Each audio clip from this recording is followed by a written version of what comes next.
Rasam is a dish my mom made every time I got sick. If I got fever or a cold, she would make rasam. Rasam is a thin water like broth that's sour and spiced.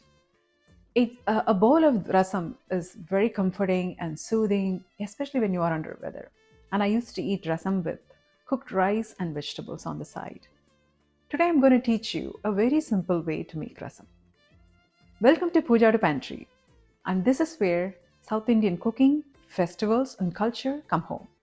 This channel is everything I would teach my daughters if I had all the time in the world, and I am sharing it with you too. As part of Beginner Cook series, episode 2, I'm going to teach you how to make rasam today. For anyone that's new to South Indian cooking, and if you don't know what rasam really is, it's a thin, spiced, tangy broth. That's all it is.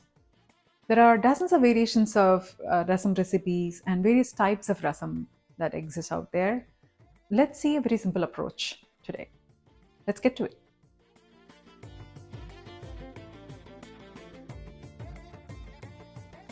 Here are the ingredients we need for rasam today. This is green coriander leaves. So I have taken this, not yet washed, so I'm keeping there.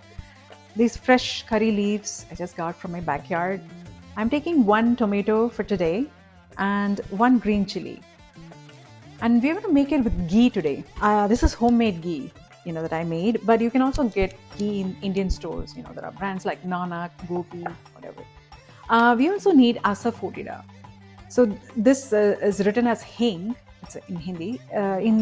So asafoetida is basically made from a tree resin. They say that it helps with the digestion. One point I want to add is asafoetida is usually made with flour, like all-purpose flour. So if anybody is gluten-free, they are allergic, maybe avoid that.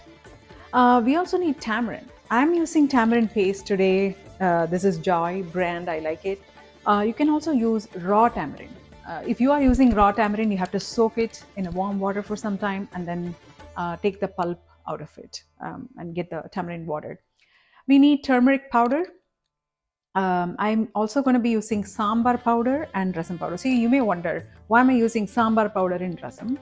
Usually rasam is made with water of dal and it adds body to the rasam. Today, in the simple method, I'm not going to use dal water.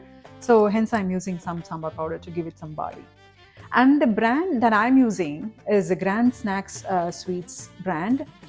This is very close to how my mom made sambar powder and rasam powder. So I really love that brand. But you can pretty much use any brand that is available in Indian stores. And then we need salt. That's all.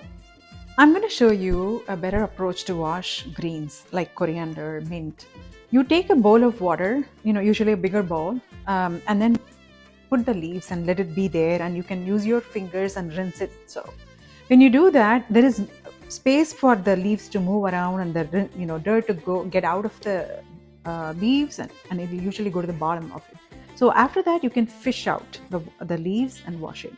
Why is this better than washing it right under a sink or a strainer? Is because usually the leaves will sit on top of each other in the strainer, and there's 100% you can't get rid of the dirt. This is much better that way. You can see all the dirt that's in the bottom right now. All right, now let's see how to make the rasam. I prepped the ingredients that we saw earlier today. I roughly cut the tomatoes into pieces like this, and just cut into 2 pieces.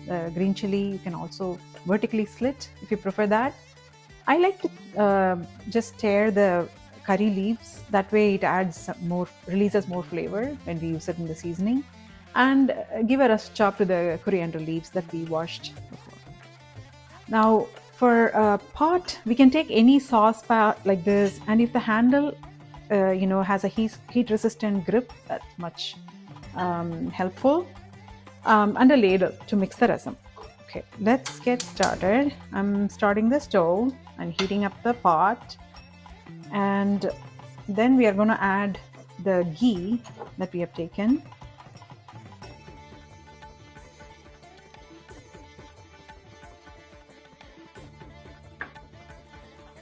Actually, I forgot to mention one ingredient earlier today. This is mustard seeds. We need mustard seeds for South Indian cooking, anything, like whether we make vegetable, kootu, sambar, rasam.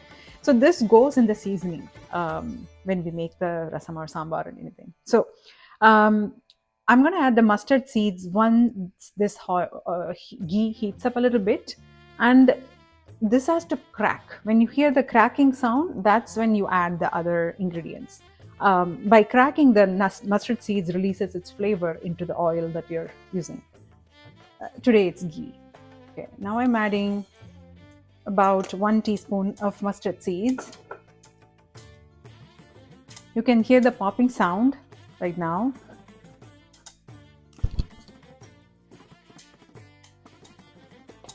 So when it pops, we can add the hing or asafoetida to the oil. Once we do that, we have to add the other ingredients. Reduce the flame a little bit, and we can start adding, because we don't want that to burn, the asafoetida.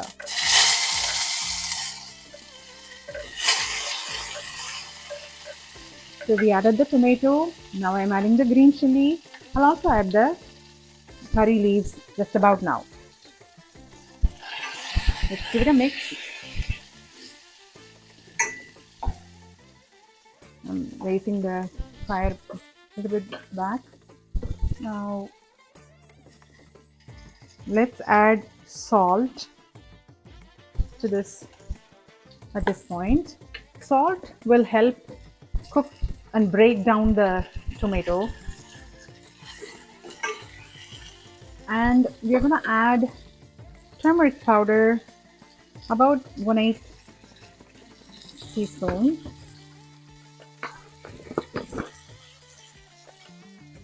And a tablespoon of the sambar powder that we saw earlier today. So once we add that, let's give a quick mix. If we add the powder to this ghee at this time, it'll roast a little bit and add a very good flavor to the rasam. But we should be careful not to burn it.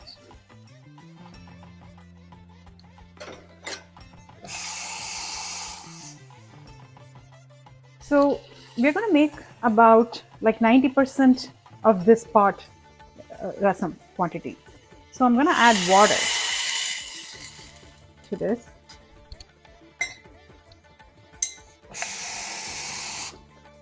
About 1.5 cups of water. We can always add water later too if you find that it is too thick or you want it more thinner. There is no, true strict measurement of water. And let it boil, let it come to a boil.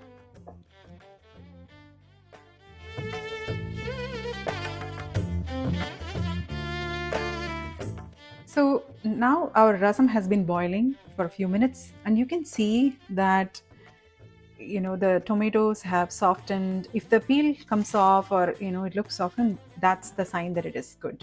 Now we're going to add tamarind paste. I'm going to be adding about a tablespoon of tamarind paste. The tamarind paste is already cooked, so we can add it at any stage. It doesn't have to cook later. But if you are adding raw tamarind water, you should add that before, like when we added like simple normal water. Instead of that, you can add tamarind water earlier, because it has to boil for the raw smell to go. But with the tamarind paste, we don't have that problem. We can add it at any stage. So almost we are done with the rasam. We just have to let it boil once more, and we will add the finishing ingredients, and that'll be done.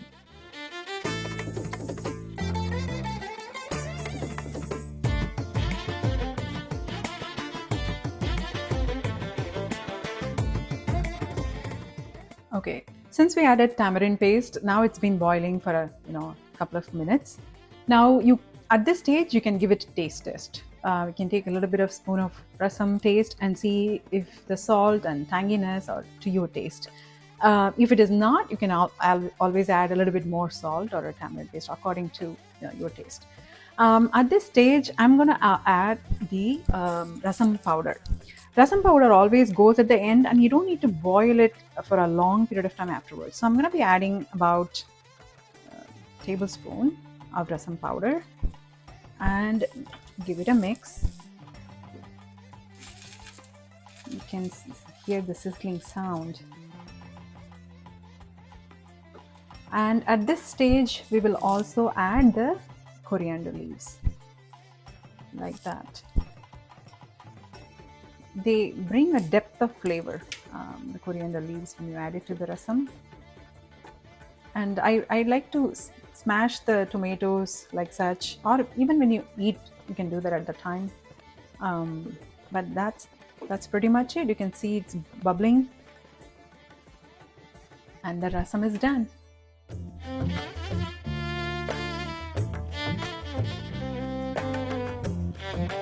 So now our rasam is finished. So let's give it a taste. Like I said earlier, you can pair it with a cup of rice and vegetable, and you can also just have it in a cup directly like that. Or let's ensure the green chili doesn't get into the cup. Yeah, there it is. Oh, it's very hot. That's a perfect cup of rasam. Spiced correctly, little bit tangy, and really warm in my throat. I'll add the recipe with complete measurements to the description that you can refer it anytime. And if you make it today or any day, I would love to see it. Tag me on Instagram at Pooja Pantry and show your bowl of rasam. If this channel is new to you, welcome. Subscribe now so you don't miss a recipe, a festival, or a story. Every week, we will cook something together. Until next time, eat well, cook with love, and remember where you come from. From my kitchen to yours, this is Pooja Pantry.